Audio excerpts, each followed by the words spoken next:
La culture hors sol est une technique de production de légumes et fruits qui s'adapte aux petits espaces dans des maisons d'habitation, bureaux, etc. Elle permet aux familles à faible revenu de produire à la maison des légumes et divers condiments pour enrichir les repas en vitamines et oligo-éléments essentiels pour la santé. À travers cette vidéo, nous voulons montrer que tout le monde peut produire sa propre alimentation. En culture hors sol, à part le récipient, il faut constituer ce qu'on appelle un substrat. Le substrat, il peut être de plusieurs natures. Ça peut être de l'eau, pourquoi pas, pour certaines plantes aquatiques. Ça peut être des balles de riz ou du son, des coques d'arachide. Tout ça mélangé à une certaine proportion acceptable peut constituer le substrat. On peut même déchirer des cartons qu'on met dans le récipient et être capable de faire pousser quelque chose. Utiliser les herbes sèches pour constituer le substrat. Et nous avons commencé ici en fabriquant le substrat avec la balle de riz et les coques d'arachide. Mais nous avons eu des difficultés par moment pour nous approvisionner. Alors, nous travaillons maintenant avec les menuisiers en ramassant les sciures de bois et en constituant notre substrat. Le matériel, c'est des tables, pas forcément des tables d'un certain standing. Ces tables, le plus souvent, sont fabriquées à partir du matériel de récupération. Bon, on peut utiliser aussi les bidons d'huile qu'on peut diviser en deux. On peut utiliser des paniers, des canaries, des seaux, des pneus. Tout ce qui peut en tout cas contenir un milieu vivant pour la plante peut être utilisé pour faire la culture hors sol. Des récipients métalliques, nous dans notre contexte, nous avons évité cela. Alors, ces récipients métalliques pourraient avoir quelques inconvénients à cause du climat. Ça peut chauffer et la chaleur peut un peu abîmer la plante. Nous conseillons à ceux qui veulent se lancer dans cette activité, culture hors sol, d'utiliser en tout cas du matériel qui se rapproche un peu de la nature. Le bois, à la rigueur le caoutchouc, c'est-à-dire les bidons, ça peut passer. Le matériel d'entretien en culture hors sol se compose d'un arrosoir, même de petite taille, pour le travail. Une simple binette permet de travailler correctement en culture hors sol. En culture hors sol, il faut prévoir le système de drainage dès la conception. Pour la table, on met un drain qui va permettre à l'eau de sortir et cette eau est récupérée pour retourner sur la table. Alors ça c'est le cas de la culture hors sol sur la table. Mais si c'est un canari, il faut faire un trou pour permettre également à l'eau de pouvoir s'échapper. Voilà. Et dans des bacs, on fait des trous qu'on couvre avec une surface en plastique pour également permettre le drainage. Parce que le drainage est très très important. Sinon, les graines vont pourrir.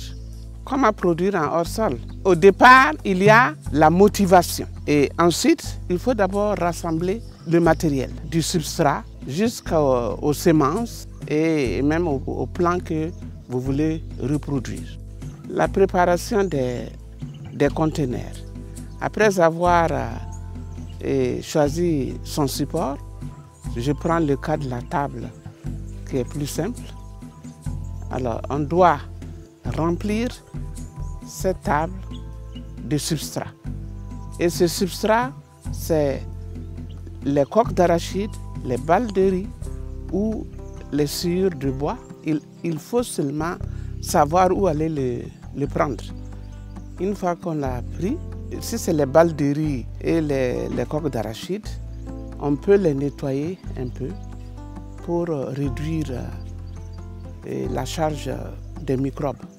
Parce qu'il y a des microbes nuisibles, on peut les nettoyer un peu. Il faut stériliser à l'eau chaude le substrat pour lutter contre les éventuels germes avant toute utilisation. Et ensuite, il n'y a pas d'autre contrainte que de tout faire pour que ce substrat-là puisse apporter les éléments dont la plante a besoin. Après avoir rempli donc le récipient, on peut mouiller et ajouter un engrais. Ça peut être le compost. Il faut ajouter le compost quand même, le temps que la suie de bois ou bien les coques se dégradent. Si on veut, on peut utiliser un compost liquide. Tout ça, c'est pour enrichir le substrat. Mais faites attention pour que votre substrat ne soit pas trop compact et trop lourd, parce qu'il y a l'aération. Il faut même, si il faut, ajouter des grains des petits cailloux, du gravier comme ça, pour permettre l'aération. Il y a l'arrosage. Il faut arroser, mais avec très peu d'eau, parce que le substrat est fait de telle manière qu'on n'a pas besoin de beaucoup d'eau pour arroser. Dans une famille, par exemple, on peut récupérer l'eau de rinçage des assiettes pour arroser son micro-jardin. Parce que quand on lave les assiettes, il y a l'eau savonneuse et il y a l'eau de rinçage, que ça peut même être l'eau contenue dans les derniers récipients, qu'on peut utiliser. Parce que le petit savon qui va se trouver dans l'eau de rinçage est utile pour la plante. C'est l'huile qu'il faut éviter, parce que l'huile va empêcher la plante de respirer. Mais on peut mettre des plantes telles que le moringa dans les eaux qui sont trop sales pour les purifier un peu, pour pouvoir les utiliser. On n'a pas besoin de beaucoup d'eau. Après, on passe soit au semis ou bien au repiquage. Et il faut veiller quand même à ce qu'il n'y ait pas trop de compétition. Sinon, sur la table, on peut avoir le haricot. Il ne faut pas l'arracher parce que votre objectif n'était pas d'avoir le haricot. Le haricot va apporter de l'azote, par exemple. Donc, il faut veiller à tout cela et pour ne pas déranger trop le substrat que vous-même vous avez élaboré. Nous allons parler maintenant du suivi sanitaire. Et quand on parle de suivi, tout commence par l'observation. Il faut observer régulièrement sa culture hors sol. Et si on constate qu'il y a trop d'herbes, par exemple, on peut arracher quelques-unes et laisser d'autres qui seront certainement en complémentarité avec notre production. Il y a le suivi mécanique qui est très important. Ce suivi mécanique consiste à ramasser ou à tuer sur place les nuisibles que nous voyons. Et on peut aussi mettre là-dessus des moustiquaires pour protéger contre les criquets, par exemple.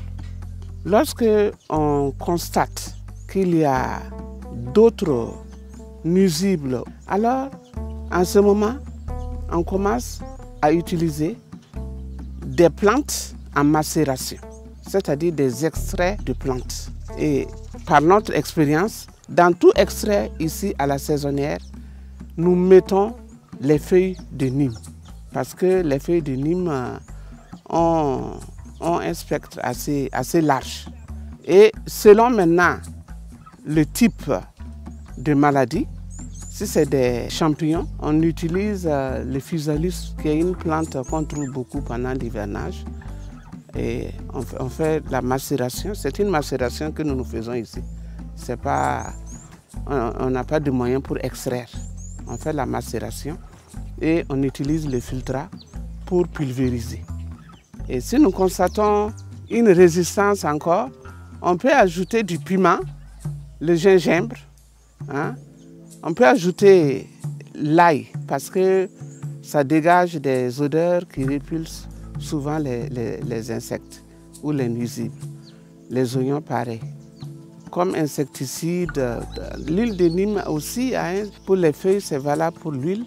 Mais en plus, l'huile de Nîmes sert d'adhésif aux produits que nous utilisons. Au regard des avantages de la culture hors sol, tout le monde peut d'abord pratiquer la culture hors sol en consommant ce qu'il a produit.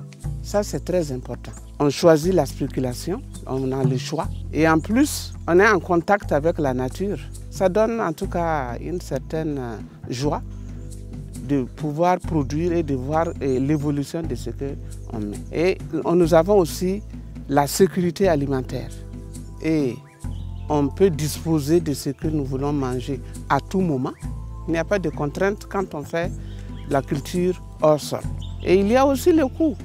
C'est surtout à partir de n'importe quel matériel de récupération, on peut faire la culture hors sol.